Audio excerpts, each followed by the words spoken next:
इस मूवी के पहले पार्ट में लग रहा था कि डीना और जॉश ने शैतान को हरा दिया, लेकिन शैतान इतनी जल्दी हार मानने वाला नहीं था और इस बार उसने सैम को अपने वश में कर लिया था। और इस बार उनके पास सी बर्मन, जिसने उन्हें मूवी के लास्ट में चेतावनी देने के लिए कॉल किया था, के अलावा कोई भी रास्ता नहीं था। अब हम सी बर्मन को देखते हैं, जो कि अपने घर के अंदर पूरी तरह से लॉक थी। 1978 के हादसे के बाद उसे अभी भी यकीन था कि शैतान उसे मारने के लिए दोबारा से आएगा। डीना पीछे की खिड़की से होते हुए सी बर्मन के घर के अंदर आ जाती है और उससे मदद मांगती है, लेकिन जब उसे पता चलता है कि डीना अपने साथ सैम को भी लाई थी तो वो बहुत घबरा जाती है और उसे मदद करने से मना कर देती है। पर वो दोनों उससे बहुत रिक्वेस्ट करते हैं, क्योंकि वो जानती थी कि वो दोनों किस हालात से गुजर रहे हैं, इसलिए वो उन्हें मदद करने के लिए हाँ कर देती है। वो एक डायरी निकालती है जिसके अंदर 1978 की बहुत सारी फोटोज होती हैं और अपनी कहानी बताने लगती है। फिर कहानी 1978 में शिफ्ट होती है और हम यंग सी बर्मन को देखते हैं, जो कि किसी से बच के भाग रही थी, लेकिन एक लड़का उसे मारकर इंजर्ड कर देता है। वो सभी उसे एक पेड़ पर बांध देते हैं। ये वही पेड़ था जहाँ पर सैरा फेयर नाम की चुड़ैल को फांसी पर चढ़ाया गया था। क्योंकि सी बर्मन लोगों से बहुत कम घुल मिलकर रहा करती थी, इसीलिए सभी लोग उसे चुड़ैल समझा करते थे और एक सीला नाम की लड़की उसके हाथ को जलाने लगती है। लेकिन तभी वहाँ पर कुछ लड़के आ जाते हैं और उसे बचा लेते हैं। हम यहाँ पर विल नाम के लड़के को देखते हैं, जो कि आगे चलकर सनीवेल का मेयर बनेगा। और यहाँ पर हम निक को देखते हैं, जो कि फ्यूचर में एक पुलिस ऑफिसर बनेगा। वो दोनों एक दूसरे के सगे भाई थे। यहाँ पर सी बर्मन की कोई गलती नहीं थी, लेकिन फिर भी विल उसे एक वार्निंग देके छोड़ देता है। बर्मन एक नर्स के पास आती है। ये नर्स कोई और नहीं बल्कि रूबी लेन की माँ थी। रूबी लेन को भी शैतान ने कब्जे में कर लिया था और उसने भी बहुत सारे मर्डर किए थे। नर्स उसके हाथ में पट्टी करने लगती है, पर इसी दौरान बर्मन रूबी लेन के बारे में बात करने लगती है, जो उस नर्स को बिल्कुल भी पसंद नहीं आता। वो उसके हाथ को टाइट करने लगती है, जिसमें उसे बहुत दर्द होता है। लेकिन तभी वहाँ पर उसकी बहन सिंडी आ जाती है और उसे सुबह के इंसिडेंट के लिए डांटती है, क्योंकि उन दोनों को इसकी वजह से ग्रुप से बाहर निकाला जा सकता था। पर वो सिंडी की बात नहीं सुनती, क्योंकि उसका मानना था कि ये पूरा शहर मनहूस है और यहाँ से कोई नहीं निकल सकता। सिंडी अपने बॉयफ्रेंड के साथ फर्श पर लगी काई को साफ कर रही थी, लेकिन तभी वहाँ पर नर्स लेन आती है, जिसके हाथ में एक नुकीला चाकू था। वो टॉमी से कहती है कि मैंने तुम्हारा नाम दीवार पे देखा था और शाम तक तुम मारे जाओगे। इतना कहकर वो उसके ऊपर अटैक कर देती है और उसे घायल कर देती है। टॉमी उसे पीछे ढकेल देता है और एक टेबल की टक्कर की वजह से नर्स लेन बेहोश हो जाती है। कुछ ही देर में वहाँ पर पुलिस ऑफिसर आते हैं, जो उस नर्स को अरेस्ट कर लेते हैं और उन्हें कहते हैं कि शायद अपनी बेटी की मौत की वजह से वो पागल हो गई है, इसलिए वो ऐसी हरकतें कर रही है। एक पुलिस ऑफिसर निक के पास आता है और उसके डैड की मौत के लिए उसे संतावना देता है, पर वो उसे कहता है कि एक दिन तुम अपने डैड की तरह अच्छे पुलिस ऑफिसर बनोगे। टॉमी उस नर्स की कही गई बातों से बहुत ही परेशान था, लेकिन सिंडी उसे कहती है कि शायद उस नर्स ने ड्रग्स लिए हों और जो भी बातें उसने बोली और जो कुछ भी उसने किया, क्या पता वो नशे की हालत में किया हो। टॉमी बहुत ही ज्यादा परेशान था, इसलिए सिंडी अपनी बहन के पास आती है, क्योंकि लास्ट टाइम उसी ने उस नर्स से बात की थी। वो उससे पूछती है कि क्या उसने कोई ड्रग्स ली थी, पर वो उसे बताती है कि मैंने लास्ट टाइम उसके कमरे में कोई भी ड्रग्स नहीं देखा। बर्मन उसे कहते हैं कि तुम इतना घबरा क्यों रही हो, ऐसा तो इस शहर में होता ही रहता है।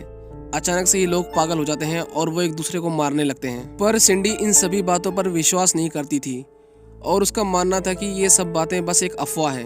उस दिन शेडी साइड और सनीवेल के बच्चों के बीच में एक गेम का कंपटीशन था। टॉमी अपने शहर के बच्चों को लीड कर रहा था, लेकिन तभी उसे अचानक से कुछ आवाजें आने लगती हैं। वहाँ पर सिंडी आती है और उसे कहते हैं कि अगर तुम थोड़ा सा आराम कर लो तो शायद तुम्हें कुछ राहत मिले। सिंडी इस बात को प्रूफ करना चाहती थी कि नर्स ने ड्रग्स लिए थे, इसलिए वो उसके क्लिनिक में आती है, जहाँ पर उसे एक ड्रग्स की बोतल मिल भी जाती है। पर वहाँ पर टॉमी को एक किताब मिलती है जिसमें शैतान के बारे में लिखा हुआ था। टॉमी उसे पढ़ने लगता है और उसके अंदर सैरा फियर नाम की चुड़ैल का जिक्र होता है, लेकिन वहाँ पर उन्हें किसी के कदमों की आहट महसूस होती है। थोड़ी दूर चलने पर उन्हें पता चलता है कि वहाँ पर अलाइस भी है, जो कि सिंडी की दोस्त थी। वो वहाँ पर कुछ ड्रग्स लेने के लिए आई थी ताकि वो नशे कर सके, लेकिन सिंडी उसे ड्रग्स नहीं देती, क्योंकि उसके पास ये आखिरी सबूत था। अलाइस जब उस डायरी को देखती है तो वो उसे छीन लेती है और उसे मजाकिया अंदाज में पढ़ने लगती है। पर उस डायरी के अंदर उन्हें एक मैप मिलता है, जिसके अंदर पूरे शहर का नक्शा होता है। नर्स लेन ने वहाँ पर कुछ निशान लगा रखे थे और अब उन्हें जानना था कि वहाँ पर क्या है, इसलिए वो सभी उस नक्शे को लेकर वहाँ से बाहर निकल जाते हैं। सिंडी उन्हें ऐसा करने से मना करती है, लेकिन उसे भी उनके पीछे जाना पड़ता है। हम बर्मन को देखते हैं जो कि एक पेंट का घोल तैयार कर रही थी। उसके पास निक आता है। निक दरअसल सनीवेल का निवासी था, लेकिन वो दोनों एक दूसरे के अच्छे दोस्त थे। दूसरी तरफ हम सिंडी को देखते हैं जो कि उस मैप को फॉलो करते करते एक्स मार्क तक पहुंचते हैं और उन्हें पता चलता है कि जहां कहीं भी एक्स मार्क है वहां पर दरअसल कब्रें खोदी गई हैं। और डायरी पढ़कर उन्हें पता चलता है कि नर्स सेरा फियर का हाथ ढूंढ रही थी ताकि हाथ को शरीर से जोड़कर शराब को खत्म किया जा सके। अरवी को एक छोटी सी गुफा मिलती है। उनका मानना था कि शायद वो सेरा फियर की कब्र हो सकती है। वो सभी उसके अंदर जाते हैं और उन्हें वहाँ पर बहुत सारा ब्लैक मैजिक का सामान मिलता है। थोड़ा और अंदर जाने पर उन्हें एक सर्कल मिलता है जिसके अंदर ब्लड था। वहाँ पर आग भी जल रही थी। इसका मतलब ये था कि यहाँ पर जरूर कोई आया था। अलाइस कहते हैं कि यहाँ पर जरूर वो नर्स ब्लैक मैजिक किया करती होगी। अर्नी उन्हें कहता है कि वो वहाँ से जा रहा है। बाहर आकर वो टॉमी को देखता है जो कि एक जगह पर बैठा हुआ था। वो उसे चलने के लिए कहता है, लेकिन टॉमी बिल्कुल भी हलचल नहीं करता। अलाइस को गुफा के अंदर कुछ ऐसा मिलता है जिसे देखकर उसका सारा नशा उतर जाता है। वो वहाँ पर उन लोगों के नाम देखती है जो अचानक से ही सीरियल किलर बन गए थे, लेकिन हैरान करने की बात ये थी कि उन्हीं के नीचे टॉमी का नाम भी लिखा हुआ था। वो दोनों टॉमी को देखने के लिए बाहर आते हैं, लेकिन हम यहाँ पर देखते हैं कि टॉमी का चेहरा पूरी तरह से सफेद पड़ चुका था। वो एक कुल्हाड़ी से अर्नी को मार देता है। वो दोनों अपनी जान को बचाने के लिए दोबारा से गुफा के अंदर आते हैं, जहां पर वो एक छोटी सी टनल से होते हुए बाहर आते हैं। लेकिन टॉमी सिंडी के पैर को पकड़ लेता है और देखते ही देखते पूरी टनल नीचे गिर जाती है। सिंडी और अलाइस तो बच जाते हैं, लेकिन टॉमी उसी के नीचे दब जाता है। पर कुछ ही देर में उन्हें पता चलता है कि टॉमी अभी भी जिंदा है। हम टॉमी को देखते हैं जो कि उस गुफा से बाहर आ चुका था। दूसरी तरफ कैंप के अंदर शीला को एक लेटर मिलता है जो उसे विल ने भेजा था। वो उसकी बताई हुई जगह पर आती है, लेकिन ये सब बर्मन की एक चाल थी। वो उसे बाथरूम के अंदर कैद कर देती है और उसके ऊपर कॉकरोच डाल देती है।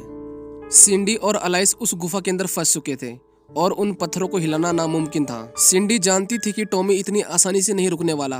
वो कैंप के सभी बच्चों को मार देगा, लेकिन अभी भी वो इस बात को मानने से इनकार करती है कि वो एक चुड़ैल के बस में है। पर अलाइस उसे समझाती है कि नर्स ले ने उन पत्थरों पर टॉमी का नाम देख लिया था और वो जानती थी कि वो सभी को मार देगा, इसीलिए उसने टॉमी को पहले मारने की कोशिश की। और अगर उसे पता होता कि टॉमी उसके बॉयफ्रेंड को मार देगा तो वो भी ऐसा ही करती। उन दोनों के बीच में बहस होती है और सिंडी अकेले ही बाहर निकलने का रास्ता ढूंढने लगती है, लेकिन वो बार बार एक ही जगह पर घूम रही थी। हम टॉमी को देखते हैं जो कि कैंप तक पहुंच चुका था। वो एक कुल्हाड़ी की मदद से एक लड़के को काट काट कर मार डालता है। जब कैंप के सभी लोग वहां पर आते हैं तब देखते हैं कि वहां पर बहुत सारा खून और उस बच्चे के बॉडी पार्ट्स पड़े हुए हैं। अलाइस मैप को फॉलो करते करते एक जगह पर पहुंचती है जहां की दीवारों पर मांस के टुकड़े पड़े हुए थे और उसकी जमीन पर कुछ ऐसा था जो इंसान के दिल की तरह धड़क रहा था। जब अलाइस उसे टच करती है तो उसे उन सभी के चेहरे दिखाई देने लगते हैं जिनके नाम पत्थरों पे लिखे हुए थे। वो अपने हाथ को वहां से हटा लेती है, लेकिन अब वो उन सभी को देख सकती थी जिनकी मौतें उन सब की वजह से हुई थी। वो बहुत घबरा जाती है और इधर उधर भागने लगती है, लेकिन इसी दौरान उसका पैर एक पत्थर पर पड़ जाता है और वो नीचे गिर जाती है। जब वो अपने पैर को देखती है तो उसका पैर पूरी तरह से टूट चुका था। दूसरी तरफ हम कैंप में निक को देखते हैं जो कि सभी को एक रूम के अंदर इकट्ठा करता है ताकि किसी और को भी अपनी जान से हाथ ना धोना पड़े। बर्मन देखती है कि उसकी बहन वहां पर नहीं है और अब उसे उसकी चिंता हो रही थी। वो बाहर जाने लगती है पर निक उसे रोक लेता है और उसे कहता है कि मैं तुम्हारी बहन को वापस लाऊंगा। शीला के दोस्त बर्मन से उसके बारे में पूछते हैं, लेकिन बर्मन को याद आता है कि हमने उसे बाथरूम के अंदर लॉक कर दिया था, इसलिए वो उसे बचाने के लिए वहां से बाहर जाती है। एक लड़की को बाहर किसी की आवाज आती है। वो बाहर उसे देखने के लिए जाती है पर वहां पर कोई नहीं होता। जब वो पीछे मुड़कर देखती है तो वहां पर टॉमी खड़ा होता है जो उसे मार डालता है। निक सभी बच्चों को इकट्ठा कर रहा होता है। वो उन्हें कहता है कि गेम खत्म हो चुका है, सभी वापस अपने कैंप में जाएं। लेकिन कुछ बच्चों को लग रहा था कि शायद वो मजाक कर रहा है। वो वहां पर रहते हैं, पर टॉमी उन सभी बच्चों को आकर मार डालता है।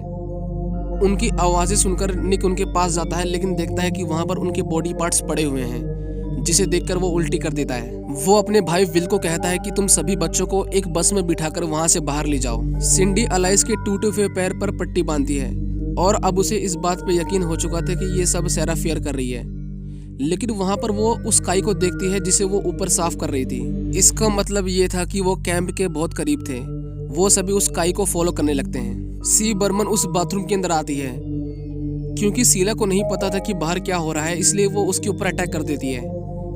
लेकिन हाथापाई के दौरान उसका सिर टकरा जाता है और वो बेहोश हो जाती है। सिंडी और अलाइस उस बाथरूम के जस्ट नीचे थे। वो उन्हें मदद के लिए आवाज देते हैं। वो उनकी आवाजों को सुन लेती है। जब वो लकड़ी के टुकड़े को हटाती है तब वो वहाँ पर अपनी बहन को देखती है। वो उन्हें ऊपर खींचने के लिए वहाँ पर एक रस्सी फेंकते हैं। वो दोनों मिलकर उन्हें खींच रहे होते हैं, लेकिन तभी वहाँ पर टॉमी आ जाता है और वो उनमें से एक लड़के को मार डालता है। अलाइस के साथ वो लड़का अब नीचे गिर जाता है और अब अलाइस पहले से ज्यादा घायल हो चुकी थी। बर्मन अपनी जान बचाकर वहाँ से भाग जाती है, लेकिन आगे जाकर वो निक से मिलती है। वो दोनों एक रूम के अंदर छिप जाते हैं। कुछ ही देर बाद वहाँ पर टॉमी आता है, जो एक सांप के कांच को तोड़ देता है और वहाँ से जाने लगता है, लेकिन वो सांप उनके ऊपर चढ़ जाता है। वो दोनों घबरा जाते हैं और टॉमी उन्हें देख लेता है। निक टॉमी को रोकता है और उसकी मदद करता है वहाँ से बाहर निकलने में, लेकिन वो खुद पीछे रह जाता है। वो देखती है कि सभी बचे हुए लोग बस में बैठकर वहाँ से बाहर निकल जाते हैं और अब उनके बाहर निकलने का कोई भी रास्ता नहीं था। जब अलाइस डायरी को पढ़ती है तब उसे बाहर निकलने का एक और रास्ता मिलता है, लेकिन अब क्योंकि वो चल नहीं सकती थी इसलिए वो सिंडी से कहती है कि वो अकेले वहाँ पर जाए। सिंडी के जाने के बाद वो डायरी को पढ़ने लगती है और उसे पता चलता है कि सैरा फियर का हाथ उसके आसपास ही कहीं पर है। सिंडी फाइनली वहाँ से बाहर निकलने का रास्ता ढूंढ लेती है, लेकिन जब वो वहाँ पर आती है तब वहाँ पर एक बड़ा सा मेटल का गेट होता है। उसी रूम के अंदर सी बर्मन भी आ जाती है और म्यूजिक प्ले कर देती है ताकि टॉमी उसके कदमों की आवाज ना सुन सके। कुछ ही देर बाद वहाँ पर टॉमी आ जाता है। दूसरी तरफ सिंडी भी उस गेट को तोड़ने की पूरी कोशिश कर रही थी। वो टॉमी को मारने ही वाली थी, लेकिन तभी म्यूजिक बंद हो जाता है और टॉमी उसके पैरों की आवाज सुन लेता है और उसे मारने लगता है, पर वो टॉमी के सिर को ढक देती है और वहाँ से भागने लगती है। टॉमी उसे मारने ही वाला था, लेकिन तभी उसकी बहन वहाँ पर आ जाती है और वो टॉमी को मार डालती है। उसी रास्ते से होते हुए वहाँ पर अलाइस भी आ जाती है, जो उन्हें बताती है कि मुझे सैरा फियर का हाथ मिल चुका है। एलिस उन्हें कहती है कि अगर हम इस हाथ को उसकी बॉडी पर दोबारा से लगा दें तो शराब यहीं पर खत्म हो जाएगा। जब बर्मन उस हाथ को छूती है तो उसकी नाक से खून निकलने लगता है और उसे एक बार फिर से सैरा फियर की झलक दिखाई देती है, लेकिन हम देखते हैं कि उन पत्थरों पर लिखे हुए नामों से खून निकलने लगता है। इसका मतलब ये है कि शैतान उन्हें रोकने की पूरी कोशिश करने वाला था। हम देखते हैं कि टॉमी को एक बार फिर से होश आने लगा था और इस बार वो अलाइस को जान से मार देता है, पर सिंडी उसके सिर को उसकी बॉडी से अलग कर देती है। सिंडी रूबी लेन को देखती है, जो कि एक बार फिर से जिंदा हो गई थी। सभी किलर्स उन्हें मारने के लिए उनका पीछा करते हैं। वो दोनों उस पेड़ के नीचे आते हैं जहां पर माना जाता है कि सैरा फियर की बॉडी को दफनाया गया था। दोनों वहां पर खुदाई करने लगते हैं, लेकिन थोड़ी गहराई पर उन्हें एक पत्थर मिलता है जिस पर लिखा हुआ होता है कि डायन कभी नहीं मरती। इसका मतलब ये था कि वहां पर सैरा फियर को नहीं दफनाया गया था। दोनों चारों तरफ से घिरे हुए थे। उन्हें कुछ भी समझ नहीं आ रहा था कि अब क्या किया जाए। सिंडी को समझ आता है कि शायद वो उसकी बहन को मारने के लिए आए हैं, क्योंकि उसी का खून उसके कटे हुए हाथ पर गिरा था। वो उसे कहते हैं कि तुम यहाँ से भाग जाओ। वो दोनों ही वहाँ से भागने लगते हैं, लेकिन किलर्स उन्हें रोक लेते हैं और उन दोनों बहनों को एक एक करके मार डालते हैं। वो दोनों बहनें एक दूसरे के सामने अपना दम तोड़ देती हैं, लेकिन कुछ देर बाद हम देखते हैं कि वहाँ पर निक आता है। वो मरी हुई सी बर्मन को दोबारा से जिंदा करने की कोशिश करता है और हम देखते हैं कि कुछ देर बाद उसे दोबारा से होश आ जाता है। इसका मतलब ये था कि वो मर के एक बार फिर से जिंदा हुई थी। वो डीना और जॉश को बताती है कि मैंने ये बात सबको बताई कि सैरा फियर असली में है और उसी ने ये सब किया है और उसी ने सभी की जान ली है, लेकिन किसी ने भी उसकी बात का विश्वास नहीं किया। यहाँ तक कि निक ने भी उसकी बात का विश्वास नहीं किया। हम उन सभी लोगों की लाश देखते हैं जो कि उस हादसे में मारे गए थे और सैरा फियर का हाथ उसी पेड़ के नीचे दफन हो जाता है। वो उन्हें बताती है कि ये सब कभी खत्म नहीं होगा, इसलिए इतने सालों से वो इस तरह छिपकर रहती है। डीना उसे कहती है कि हमें सबूतों के साथ सैरा फियर की लाश मिल चुकी है। अगर हम उसके कटे हुए हाथ को उसकी बॉडी से लगा दें तब ये शराब यहीं पर हमेशा के लिए खत्म हो सकता है। वो दोनों उस पेड़ के पास आते हैं जो कि उस मॉल के अंदर था, जहाँ पर उन्हें वो दफन हुआ हाथ मिल जाता है। वो उस कटे हुए हाथ को सैरा फियर की कब्र के पास लेके जाती है और अपने दोस्तों को आखिरी बार याद करते हुए उसके हाथ को शरीर से जोड़ देती है, लेकिन ऐसा करते ही उसे एक बार फिर से सैरा फियर दिखाई देती है और इसी के साथ फियर स्ट्रीट का दूसरा भाग भी यहीं पर खत्म हो जाता है। इस मूवी के तीसरे और आखिरी पार्ट को देखने के लिए राइट वाली वीडियो पर क्लिक करें और इसके पहले पार्ट को देखने के लिए लेफ्ट वाली वीडियो पर क्लिक करें और मैं मिलूंगा आपसे अपनी नेक्स्ट वीडियो में।